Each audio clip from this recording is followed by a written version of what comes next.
ಇವತ್ತಿನ recipe healthy millet curd rice. Regular curd rice ಮಾಡ್ತೀರಲ್ಲ, ಇದೊಂದು ಸಲ ಟ್ರೈ ಮಾಡಿ. ಮಿಲೆಟ್ಟಿಂದ ಹೆಲ್ತಿಗೆ ತುಂಬ ಒಳ್ಳೆಯದು.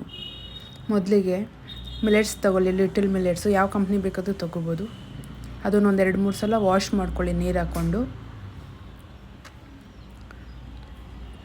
ತೊಳೆದ್ಮೇಲೆ ಅದಕ್ಕೆ ಸ್ವಲ್ಪ ನೀರು, ಉಪ್ಪು ಹಾಕಿ ಬೇಯಿಸ್ಕೊಳ್ಳಿ. ಇದು ಬೇಗ ಬೆಂದ್ಬಿಡುತ್ತೆ, 10 ಮಿನಿಟ್ಸಲ್ಲೇ ಆಗೋಗುತ್ತೆ. ಅದು ಹೆಲ್ತಿಗೆ ತುಂಬ ಒಳ್ಳೆಯದಿದೆ. ಫೈಬರ್ ಕಂಟೆಂಟ್ ಜಾಸ್ತಿ ಇರೋದ್ರಿಂದ ಕಾನ್ಸ್ಟಿಪೇಷನ್ನು, ವೆಯ್ಟ್ ಲಾಸ್ ಆಗೋರಿಗೆ ತುಂಬ ಒಳ್ಳೆಯದಿದು. ಶುಗರ್ ಇರೋರಿಗೂ ಸರಿ, ಹೆಲ್ತ್ ವೈಸ್ ಹೆಲ್ದಿ. ಈಗ ಅದು ಬೇಯಷ್ಟರಲ್ಲಿ ಒಗ್ಗರಣೆ ಮಾಡ್ಕೋಬೋದು.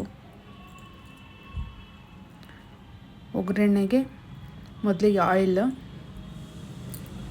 ಎಣ್ಣೆ ಕಾದ್ಮೇಲೆ ಸಾಸಿವೆ ಹಾಕ್ಕೊಳ್ಳಿ.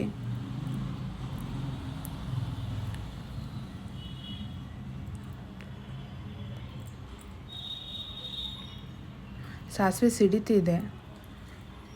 ಸಾಸಿವೆ ಸಿಡಿದಾದ್ಮೇಲೆ ಕರಿಬೇವು, ಜೀರಿಗೆ ಸ್ವಲ್ಪ,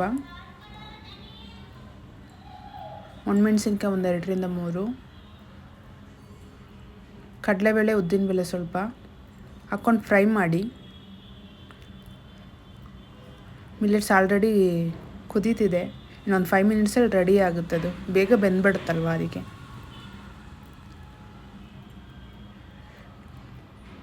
ಆಗಲೇ ಒಗ್ಗರಣೆಗೆ ಆನಿಯನ್ ಹಾಕಿ ಫ್ರೈ ಮಾಡೋದು ಮರ್ತೋದೆ. ಆನಿಯನ್ ಹಾಕ್ಕೊಳ್ಳಿ ನೀವು ಫ್ರೈ ಮಾಡಬೇಕಾದ್ರೆ. ಒಂದು ಸ್ವಲ್ಪ ಫ್ರೈ ಮಾಡಿ ಸೈಡಲ್ಲಿ ಇಟ್ಕೊಂಡಿರಿ.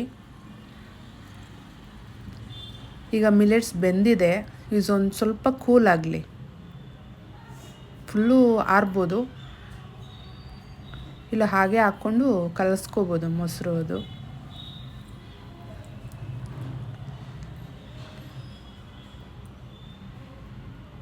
ನೋಡಿ, ಈಗ ಕ್ಲೀನಾಗಿ ಚೆನ್ನಾಗಿ ಬೆಂದಿದೆ.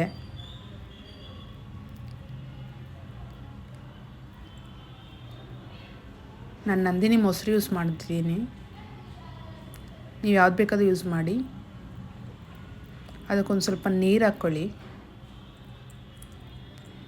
ಚೆನ್ನಾಗಿ ಮಿಕ್ಸ್ ಮಾಡಿ. ಕನ್ಸಿಸ್ಟೆನ್ಸಿ ಒಂದು ಸ್ವಲ್ಪ ಮೀಡಿಯಮ್ ಆಗಿರಲಿ, ತುಂಬ ತಿಕ್ಕು ಬೇಡ, ತುಂಬ ನೀರಾಗೂ ಬೇಡ.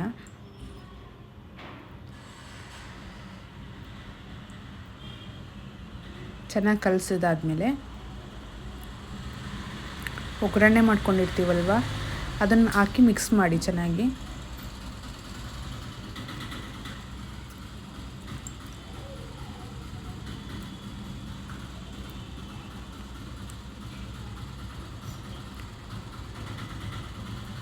ಮಿಕ್ಸ್ ಆದಮೇಲೆ ಸೌತೆಕಾಯಿ ಹೆಚ್ಚಿರೋದು, ಕೊತ್ತಂಬರಿ ಸೊಪ್ಪು ಸ್ವಲ್ಪ, ಗೋಡಂಬಿ ಹಾಕ್ಕೊಳ್ಳಿ. ಒಣದ್ರಾಕ್ಷಿ ಇದ್ರೂ ಹಾಕ್ಕೊಳ್ಳಿ, ನನಗಿರಲಿಲ್ಲ, ನಾನು ದ್ರಾಕ್ಷಿ ಹಾಕ್ಕೊತಿದ್ದೀನಿ. ದ್ರಾಕ್ಷಿನೂ ಹಾಕ್ಬೋದು, ಒಣದ್ರಾಕ್ಷಿನೂ ಹಾಕ್ಬೋದು. ಹಾಕಿ ಚೆನ್ನಾಗಿ ಕಲಸಿ. ಮತ್ತು ದಾಳಂಬ್ರಿ ಇದ್ದರೆ ಹಾಕ್ಕೊಳ್ಳಿ. ನನ್ನ ಹತ್ರ ಇರಲಿಲ್ಲ, ನಾನು ಹಾಕಲಿಲ್ಲ. ನಿಮ್ಮ ಹತ್ರ ಇದ್ದರೆ ನೀವು ಹಾಕ್ಕೋಬೋದು.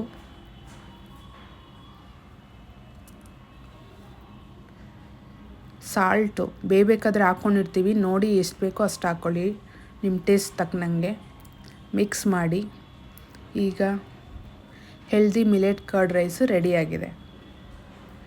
ಟೇಸ್ಟ್ ನೋಡಿ, ಡಿಫ್ರೆನ್ಸ್ ಏನು ಅನಿಸಲ್ಲ, ಬಟ್ ಹೆಲ್ತಿಗೆ ತುಂಬ ಒಳ್ಳೆಯದಲ್ಲ ಮಿಲೆಟ್ಸ್. ಒಂದು ಸಲ ಟ್ರೈ ಮಾಡಿ ನೀವು. ಹೆಲ್ತಿ ಮಿಲೆಟ್ ಕರ್ಡ್ ರೈಸು ರೆಡಿಯಾಗಿದೆ. Thank you.